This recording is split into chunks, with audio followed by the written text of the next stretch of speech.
একটা খুবই কৌতূহলোদ্দীপক খবর নিয়ে কথা বলতে চাই, এবং এই কথাটার তাৎপর্য আসলে শুধু এই একটা জায়গায় না, অনেক বড় জায়গায় আছে বলে আমি মনে করি। ডেইলি স্টারের হেডলাইন, থানা থেকে আওয়ামী লীগ নেতাকে ছাড়িয়ে নিতে জামায়াতের বিক্ষোভ মিছিল। একটি মামলায় সন্দেহভাজন আসামি হিসাবে পুলিশ সদর উপজেলার মির্জাপুর ইউনিয়নের ২ নম্বর ওয়ার্ড আওয়ামী লীগের সাংগঠনিক সম্পাদক মানে পদে থাকা শফিকুলকে আটক করে।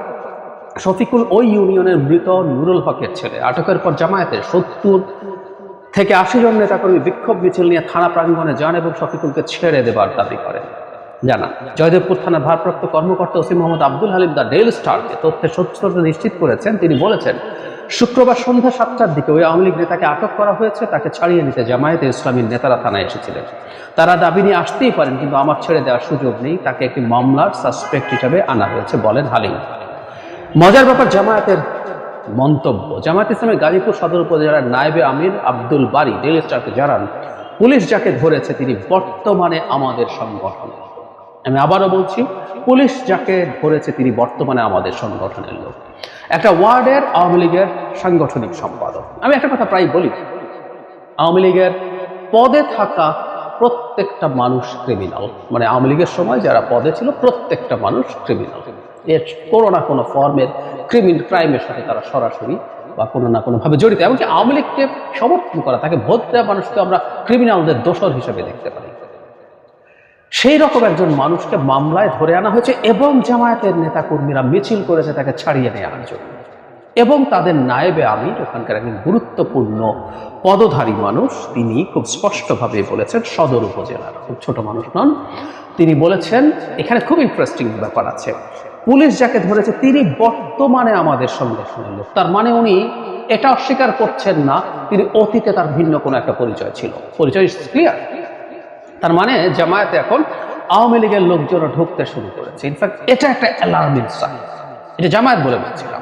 কিছুদিন আগে আমাদের নিশ্চয় মনে আছে, কাউন্সিলরদের একটা সমাবেশ ডাকা হয়েছিল, যেখানে তাদের প্রতি যে ধরনের কথা বলেছে তাতে একটা ইঙ্গিত আছে।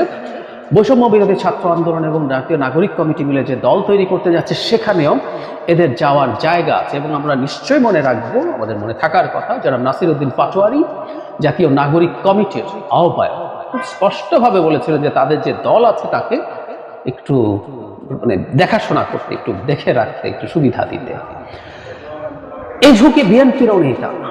আমি আসবো আসলে মূল বিষয়টা কি। আওয়ামী লীগের লোকজনের কাছে এখন বেসুমার টাকা আছে, বেসুমার টাকা ওদের এক একজনের কাছে, এবং তাদের হাতে লোকজন আছে, সাংগঠনিক শক্তি আছে তাদের। ফলে নতুন যে দল, যেটা ছাত্রদের যে দল তৈরি হতে চায়, তার তো বটেই, জামায়াতেরও বাংলাদেশে যদি নির্বাচনী রাজনীতিতে খুব বড় কোনো ফ্যাক্টর হতে হয়, মানে জোটের রাজনীতিতে জামাত ফ্যাক্টর, কিন্তু একক শক্তি হিসাবে জামাত বিএনপির তুলনায় এখনো কিছুই না।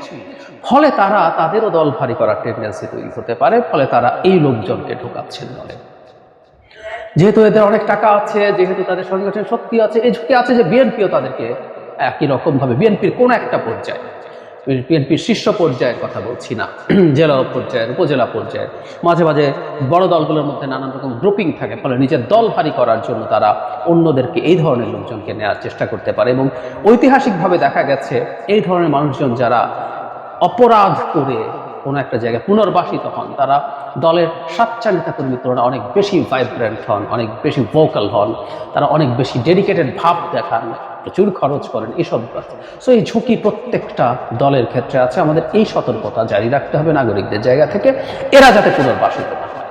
বিচার হবে না, তারা এখন বিচারের পর, মানে 5 মাস গেল মাত্র আওয়ামী লীগের লোকের গ্রেফতার করা হয়েছে, তার জন্য মিছিল করে এসে জামায়াত দাবি করছে। সে এখন বর্তমানে আমাদের লোক। আরেকটা কথা জেনে রাখা খুব জরুরি, সেটা হচ্ছে জামায়াতকে এটা বুঝতে হবে। আর সব দলের সাথে যেমন একটা ডিফারেন্ট জায়গা আছে, এটা নিয়ে আমি আলাদাভাবে হয়তো কথা বলবো। তাদের ব্র্যান্ডিং, তাদের দলের সাথে ইসলাম আছে, এবং তারা ব্র্যান্ডিং করেন তারা নীতি আদর্শ ভিত্তিক রাজনৈতিক দল।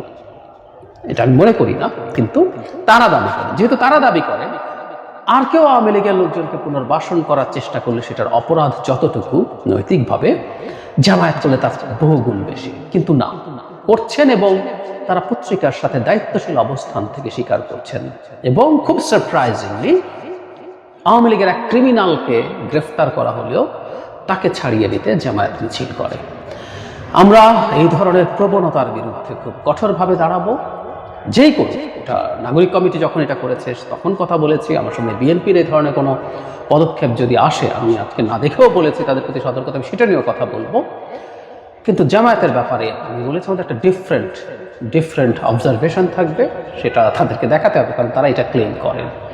মুদ্রা কথাটা হচ্ছে এই মাঠে আসলে যারা আছেন তারা রাজনীতিই করছেন, রাজনীতি করার ফাইন, ক্ষমতায় যেতে চান।